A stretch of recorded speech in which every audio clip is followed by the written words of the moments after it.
Hi friends, welcome back to my YouTube channel. അപ്പോൾ ഇന്നത്തെ നമ്മുടെ റെസിപ്പി ഒരു എഗ്ഗ് വെച്ചിട്ടുള്ളൊരു പോളയാണ്. അപ്പോൾ നമ്മുടെ നോമ്പൊക്കെ അല്ലേ, അപ്പോൾ നോമ്പ് തുറക്കാൻ വേണ്ടി ഉണ്ടാക്കാൻ പറ്റിയൊരു സ്നാക്ക് കൂടിയാണ്. അപ്പോൾ നമുക്കിത് എങ്ങനെയാണ് ഉണ്ടാക്കുന്നത് നോക്കിയാലോ. അപ്പോൾ ആദ്യം അതിനായിട്ടൊരു പാൻ വെച്ചിട്ട് ആവശ്യത്തിനുള്ള വെളിച്ചെണ്ണ ഒഴിച്ച് കൊടുക്കാം. അതിലേക്ക് 2 സവാള ചേർത്ത് കൊടുക്കാം. മീഡിയം സൈസ് 2 സവാളയാണ്. അത് ചേർത്തിട്ട് നന്നായിട്ടൊന്ന് വഴറ്റി കൊടുക്കാം. ഇനി ആവശ്യത്തിനുള്ള ഉപ്പ് ചേർത്ത് കൊടുക്കാം. ഈ മസാലയ്ക്ക് നമ്മൾ ഉണ്ടാക്കുന്ന ഒരു മസാലയ്ക്ക് ആവശ്യമായിട്ടുള്ള ഉപ്പ് ചേർത്ത് കൊടുക്കാം. കുറച്ച് കറിവേപ്പില ചേർത്ത് കൊടുക്കാം. പിന്നെ ഒരു 2-3 പച്ചമുളക്, ചെറിയ മുളകാണ്, വെള്ള മുളകാണ് ചേർത്ത് കൊടുക്കാം. വലിയ മുളകാണെങ്കിൽ 1 ചേർത്ത് കൊടുത്താൽ മതി. പിന്നെ ഒരു ടീസ്പൂൺ ഇഞ്ചി വെളുത്തുള്ളി പേസ്റ്റ് കൂടെ ചേർത്ത് കൊടുക്കാം. എല്ലാം കൂടി നന്നായിട്ടൊന്ന് വഴറ്റി കൊടുക്കാം. ഇഞ്ചി വെളുത്തുള്ളിയുടെ പച്ചമണം മാറുന്ന വരെ ഒന്ന് വഴറ്റി കൊടുക്കാം. ഇനി ആവശ്യത്തിനുള്ള പൊടികൾ നമുക്ക് ചേർത്ത് കൊടുക്കാം. ഒരു 1/4 ടീസ്പൂൺ മഞ്ഞൾപ്പൊടി ചേർത്ത് കൊടുക്കാം. പിന്നെ ഒരു 1/2 ടീസ്പൂൺ മുളക് പൊടി ചേർത്ത് കൊടുക്കാം. നന്നായിട്ടൊന്ന് ഇളക്കി കൊടുക്കാം.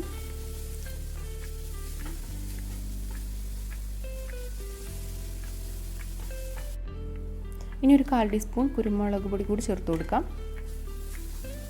പിന്നെ ഒരു 1/2 ടീസ്പൂൺ ഗരം മസാലപ്പൊടി കൂടി ചേർത്ത് കൊടുക്കാം.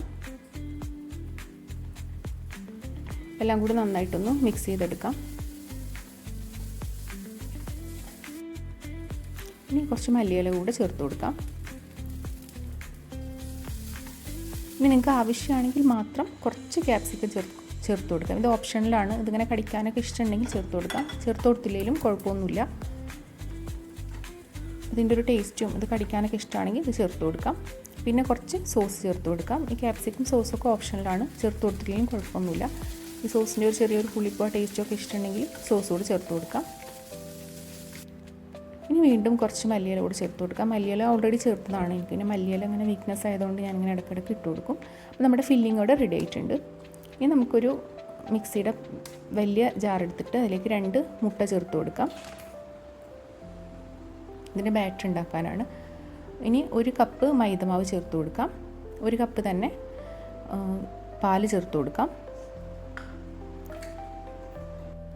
പിന്നെ പിന്നെ ഒരു 1/4 ടീസ്പൂൺ കുരുമുളക് പൊടി ചേർത്ത് കൊടുക്കാം.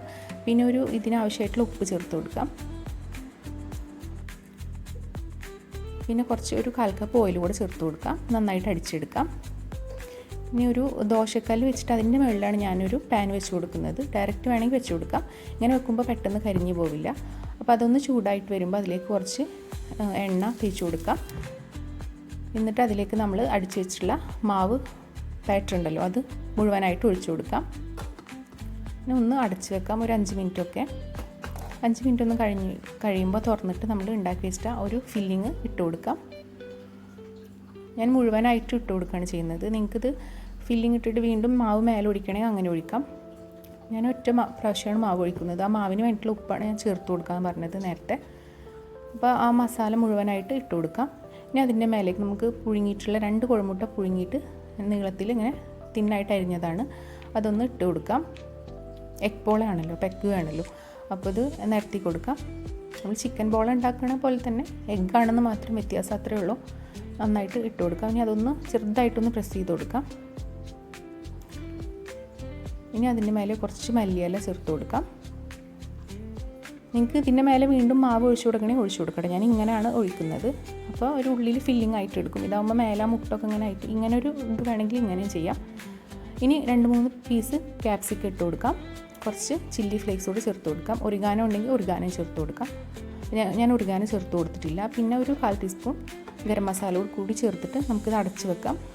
ഒരു 15-20 മിനിറ്റ് ഒന്ന് അടച്ച് വെക്കാം. ചെറിയ തീയിൽ വെക്കാം. ഇത് ഞാനിപ്പോൾ ഒരു ദോശക്കല്ലിൻ്റെ മേലെയാണ് വെച്ചിട്ടുള്ളത്.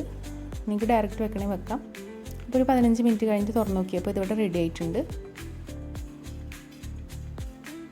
ചെറിയ തീയിൽ വെച്ചിട്ട് വേവിച്ചെടുത്താൽ മതി. ഇങ്ങനെ ദോശക്കല്ലിൻ്റെ മേലെ വെക്കുമ്പോൾ ഇത് കരിയാൻ ചാൻസ് ഇല്ല, മറ്റത് പെട്ടെന്ന് കരിയാൻ ചാൻസ് ഉണ്ട്.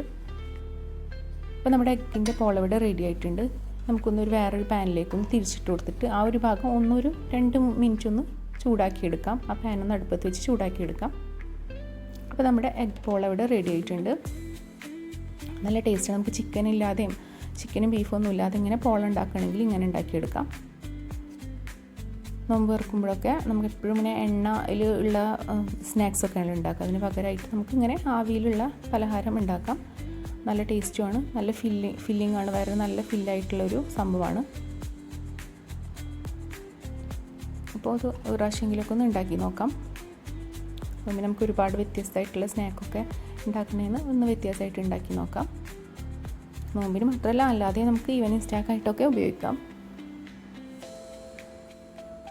ഒരുപാട് ബുദ്ധിമുട്ടൊന്നുമില്ല. നമുക്കിപ്പോൾ ചിക്കൻ ഇട്ടും ബീഫ് വെച്ചിട്ടൊക്കെ നമ്മൾ ഉണ്ടാക്കുന്നതിന് പകരം എഗ്ഗ് വെച്ചിട്ടുണ്ടാക്കാം. തന്നെ നമുക്ക് സ്വീറ്റായിട്ട് ഉണ്ടാക്കാമല്ലോ പോള. കുറച്ച് ശർക്കരയും തേങ്ങയൊക്കെ ഇട്ട് പഴമൊക്കെ ഇട്ട് കൊടുത്തിട്ട് അങ്ങനെ ഉണ്ടാക്കാം. അപ്പോൾ എല്ലാവരും ഒന്ന് നോമ്പിനൊക്കെ ഒന്ന് ഉണ്ടാക്കി നോക്കുക. വീഡിയോ ഇഷ്ടപ്പെട്ടിട്ടുണ്ടെങ്കിൽ ചാനലൊന്ന് സബ്സ്ക്രൈബ് ചെയ്യുക, സപ്പോർട്ട് ചെയ്യുക. പുതിയൊരു വീഡിയോ ആയിട്ട് വരാം. Thank you.